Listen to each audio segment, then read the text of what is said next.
નમસ્કાર, આપ જોઈ રહ્યા છો India TV 365 news channel. Surat Bardoli station road વિશ્વ આદિવાસી દિનની ભવ્ય ઉજવણી કરવામાં આવી।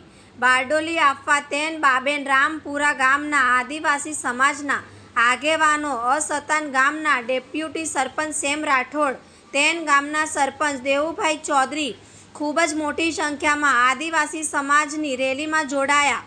બાબા સાહેબ આંબેડકરની પ્રતિમા અને ભગવાન બિરસા મુંડા પ્રતિમાને ફૂલહાર અર્પણ કર્યા હતા।